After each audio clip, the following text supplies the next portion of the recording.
दूबे बेलपत्र ओम कांडाज प्रोहंती एवानो दुर्गो समर्पयामि श्री गणेश अंबिकाय भयो नमः। बेलपत्र चढ़ाइए 11 गो, सब आदमी हाथ धो लिया। 11 गो देखा गिनती से। समर्पयामि अंबिका इष्ट देवता कुल देवता ग्राम देवता स्थान देवता वासुदेवताय भयो नमः। आरो पीछे हुआ ना है पत्थर रख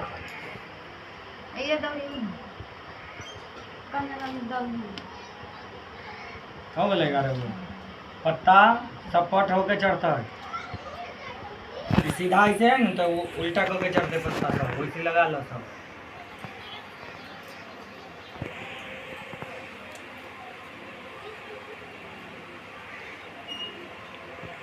थोड़ा थोड़ा डंटी सबके तोड़ दो। हाँ डंटी साफ न तोड़िए, थोड़ा थोड़ा सबके तोड़ दो।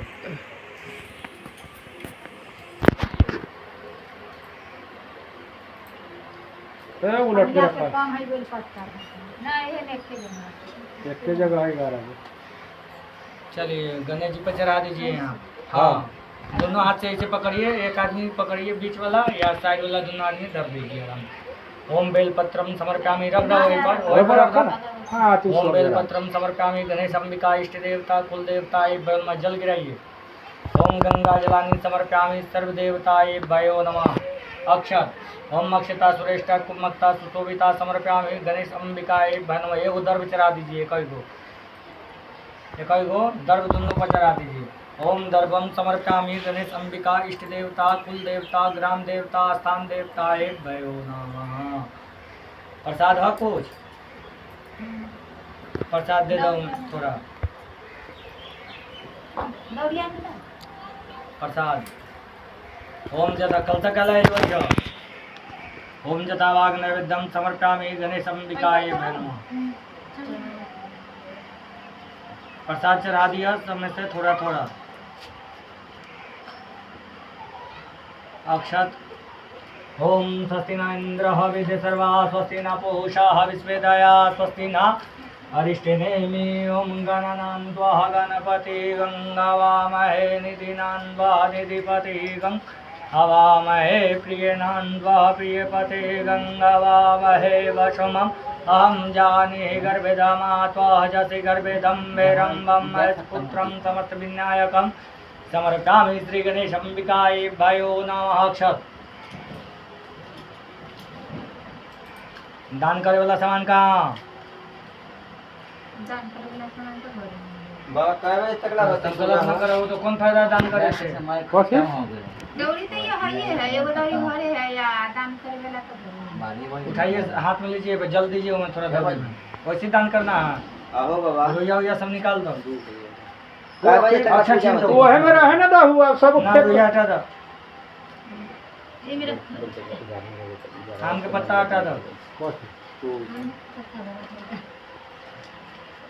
रोइया वाला सामान हटा दो जे भी है। ओ बाबा न बोला काय बजे तक पूजा टाइम के तक खत्म होए वाला। यहाँ से करा देबो तो आएबा एने ऐसे हाथ पकड़ो। हां सब धरा ना हो। ओम विष्णु विष्णु परमात्मा ने आरो केओ के धरा ना हो। शुक्ल पक्ष से संकल्प मन कर से रख दे नीचे ऊपर वहीं रख दो। अब मैं जल गिराओ 3 बार। ओम आचमन्यं जलं समर्पयामि ब्राह्मणे भयो नमः। अक्षत ओम अक्षता सुरेष्टा कुमक्ता सुशोभिता समर्पयामि। चंदन ओम चंदनम गदिलेपनम समर्पयामि सर्व देवताय भयो नमः। इधर दर टोकरी बनने टोकरी से कोई काम तो रहना हो। बाबा आबू हाँ आवन और अभी बताए हो गया। आबो हाथ बोला में अक्षत फूल ले लिया। कहियो सबके रेडी हो जाए। रेडी होने कही हम रुकबो ना कहे ठीक कहीं 10 मिनट में रेडी हो जातो। कुमार करे के केने हाँ तो कहे गो बाबा पूजा 10 मिनट में करो वो नहु कह देलु हो जे 10 मिनट होबे करा है। आई वही किताब पढ़े में टाइम ना लगे। लेगो में चल जात में तो नहु कहले आखिर जल्दी तैयार होके रखो इधर से करवा के आवा है। होता है। बंद कर दे तू कैसे कहते आखिनी अपना भी आलखिन तो 1 घंटा रुकलाखिन। बाबा हो गए अब ऐसी कहले रहता थी तो फटाफट अपना करथी ना जाइत रहता। हमके तो सवेरे पूजा हो गई। सवेरे होबे करे एमपी हाईवे करे सवेरे सब जगह आदमी करे तो पता लगा ली। कपूरपुर ना है कबीर आरती कर ले ना। हाँ आरती में लगते ना। 5 रुपया कपूर ले आ। ले ये कल हो बाबा ला, धूप जलाओ। तो कल ले फुट जाता ये मार दो भैया। नीचे से रखेगा जहाँ उपाय रह जाना मार दो जला। भैया। बाद में जलाइए। भैया करने हो भैया। खत्म होता तो जलाइए। अक्षत ले ला हाथ में। पैसे बड़ा कपूर के हाथ में कपूर तो होबो करते घरों में कपूर होता ही ना यार। अक्षत ले लो। हाँ नाली रहता कपूर है कल ही तो ले अट हरिताल का तेज व्रत कथा प्रारंभ। पूजा करने के बाद कथा सुने सूत जी कहते हैं मंदार की माला से जिन पार्वती का केश पाशंकृत और मुंडों की माला से जिन शिव जी की जटा अंकृत है, जो पार्वती दिव्य वस्त्र धारण किए हुए और जो शिव जी दिगंबर नंगे है, ऐसे श्री पार्वती तथा श्री शिव जी को प्रणाम करता हूँ। राम ने कैलाश पर्वत के शिखर पर बैठी हुई पार्वती जी कहती है, हे महेश्वर, हमें कोई गुप्त व्रत या पूजन हमें जो सब धर्मों से सरल हो, जिसमें परिश्रम भी कम करना पड़े लेकिन फल अधिक मिले। हे नाथ, यदि आप मुझ पर प्रसन्न हो तो यह विधि बताइए। हे प्रभु, यह किस तप व्रत या दान से आदि मध्य और अंत रहित आप जैसा महाप्रभु हमको प्राप्त हुए हैं। शिव जी बोले, हे देवी सुनो, मैं तुमको एक व्रत जो मेरे सर्वेश से छिपाने योग्य है लेकिन तुम्हारी प्रेम की वशीभूत होकर मैं तुम्हें बताता हूँ। शिव जी ने कहा, भारतवर्ष में जैसे नक्षत्रों चंद्रमा ग्रहों में सूर्य वर्णों में ब्राह्मण देवता में विष्णु भगवान, नदियों में गंगा, पुराणों में महाभारत, वेदों में सामवेद और इंद्रों में मन श्रेष्ठ है। सब पुराने और वेदों का सर्वश्रेष्ठ जिस तरह कहा गया है वह तुमसे एक प्राचीन व्रत बताता हूँ। एकाग्र मन से सुनो। जिस व्रत के प्रभाव से तूने मेरा आधा आसन प्राप्त किया है वह मैं तुमको बताऊंगी, क्योंकि तुम मेरी प्रियसी हो। भाद्रपद मास के हस्त नक्षत्र युक्त शुक्ल पक्ष की तृतीया तिथि को उसका अनुष्ठान मात्र करने से स्त्री सब पाप से मुक्त हो जाती है। हे देवी, तुमसे आज से बहुत दिनों पहले हिमालय पर्वत पर इस व्रत को किया था। उस व्रत से अच्छा तुमने कहूँगा। पार्वती ने कहे, हे नाथ, मैंने क्यों यह व्रत किया था यह सब आप मुख से सुनना चाहता हूँ। उत्तर की और एक बड़ा रामनिक और पर्वतों में श्रेष्ठ हिमबान नामक पर्वत है। इसके आसपास तरह तरह के भूमियाँ, तरह तरह के वृक्ष उस पर लगे हुए हैं। नाना प्रकार के पक्षी और चाची गर्दन सीधा करो ना। पर निवास करते हैं। वहाँ गंधर्व के साथ बहुत से देवता सिद्धचारक पक्षीगण सर्वदा प्रसन्न मन से विचारते हैं। गंधर्व गाते हैं, अप्सराएं नाचती है। उस पर्वतराज के इतने शिखर ऐसे हैं कि इसमें स्फटिक रत्न और वैदुर मणि आदि की खाना भरी हुई। यह पर्वत ऊंचा तो इतना अधिक है कि मित्र के घर की तरह समझकर आकाश का स्पर्श किए रहता। उसके समस्त शिखर सदैव हिमबर्फ से आच्छादित रहते हैं और गंगा जल की ध्वनि सदा सुनाई देते रहते। हे पार्वती, तुमने बाल्यकाल में उसी पर्वत पर तपस्या की थी। 12 वर्ष तक तुम उल्टी टंग कर केवल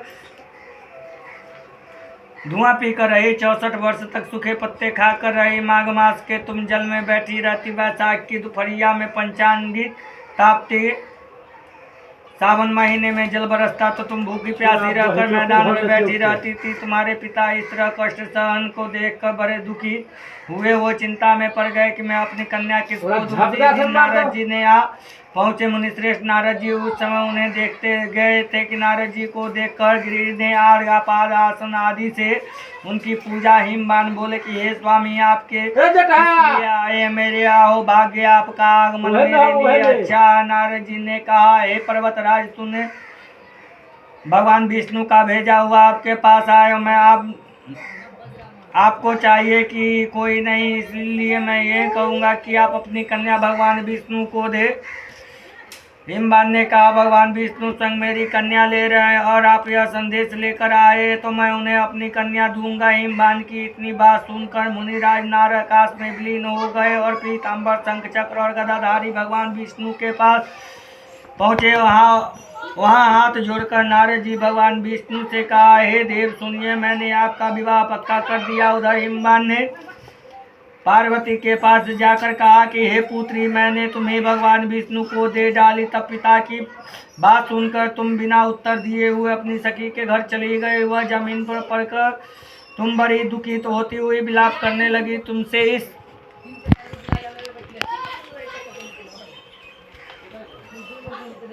प्रकार विलाप करती हुई देखकर सखी बोली, तुम इतनी दुखी क्यों हो इसका कारण बताओ। तुम्हारी जो कुछ भी इच्छा होगी मैं यथाशक्ति उसको पूरा करने की चेष्टा करूंगी। इसमें कहलियो ना जतो गेलो ना बोली, मेरी त गेलो ना लाचा लाता है उसे मैं तुम्हें प्रेम पूर्वक सुनो। मैं एकमात्र शिव जी को आई ओकर अथी है हूँ, इसमें कुछ भी संशय नहीं। इसमें मेरा विचार वो पिताजी ठुकरा दिया है, इससे मैं अपने शरीर को त्याग दूंगी। पार्वती की इस बात को सुनकर सखियों ने कहा, शारीरिक का त्याग मत करो, किसी के ऐसे वन में चले जहाँ पिता को पता न लगे।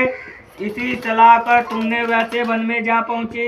उधर तुम्हारे पिता घर घर घूम खोजने लगे, दूतों द्वारा खबर लेने लगे और कौन देवता या कितर मेरी पुत्री को हर करके ले गया। उन्होंने मन ही मन कहा, मैं नारद जी के आगे प्रतिज्ञा कर चुका हूँ कि मैं अपनी पुत्री भगवान विष्णु को दूंगा। ऐसे सोचते सोचते हिमवन मूर्छित हो गिरिराज के मूर्छित देखकर लोग हाकार करके दौड़ पड़े। जब होश आया तो सब पूछने लगे, हे गिरिराज, आप अपनी मूर्छा का कारण बताए। हिमवन ने कहा, आप लोग मेरे दुख का कारण सुने, न मालूम कौन मेरा कन्या को हरण करके ले गया है। ऐसा नहीं हुआ तो उन्हें किसी काले सांप ने काट लिया या सिंह खा गए होंगे। हाय मेरी बेटी कहाँ गई? किस दुष्ट ने मेरी पुत्री को मार डाला? ऐसा कह वह आयु के झोंकों से कांपते हुए वृक्ष के सामान कांपने लगे। इसके बाद हिमवान तुम्हें वन वन खोजने लगे। वह वन किसी भालू आदि हिंसक जंतु से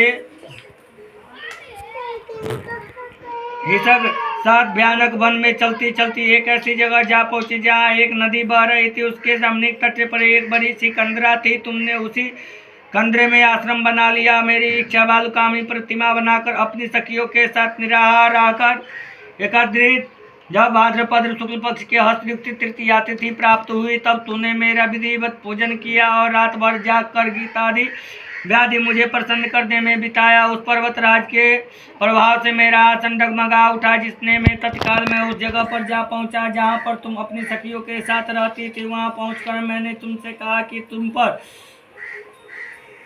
प्रसन्न हूँ, बोलो क्या चाहती हो। तूने कहा, हे देवता, यदि आप मेरे ऊपर प्रसन्न है तो आप मेरे पति बने। तब भोलेनाथ ने तथा अस्तु कहकर कैलाश पर्वत पर वापस आने का तुमने वह प्रतिमा नदी में प्रवाहित कर दी। सखियों के साथ वह उस महाव्रत का पालन किया। हिमवान की तक वन में खोजते खोजते पहुंचाए थे। चोर चारों दिशा से तुम्हारी खोज करते करते व्याकुल हो चुके थे, इसीलिए तुम्हारे आश्रम के समीप पहुंचते ही गिरिराज थोड़े ही देर बाद उन्हें नदी के तट पर दो कन्याओं को सोते देखा। तुम्हें देखते ही उन्हें तुम्हें छाती से लगा लिया और बिलक कर रोने लगे। फिर पूछा, पुत्री, तुम तक व्याधि आदि जंतुओं से भरे इस वन में क्यों आ पहुंची? पार्वती ने उत्तर दिया, हे पिताजी, मैंने पहले ही अपने आप को शिव जी को हाथ सौंप दिया था। आपने मेरी बात टाल दी, इसीलिए मैं यहाँ चली आई। हिमवान ने सत्य दिया कि हे पुत्री, मैं तुम्हारी इच्छा के विरुद्ध कुछ न करूँगा। वो तुम्हें अपने साथ घर ले आए और मेरे साथ तुम्हारा विवाह कर दिया। इसी से तुम्हें मेरा आधा आसन प्राप्त हुआ है। तब से आज तक किसी के सामने मुझे यह व्रत प्रकट करने का अवसर प्राप्त नहीं हुआ। हे देवी, यह बताता हूँ कि इस व्रत का क्या फल है। हरिताल का नाम क्यों पड़ा?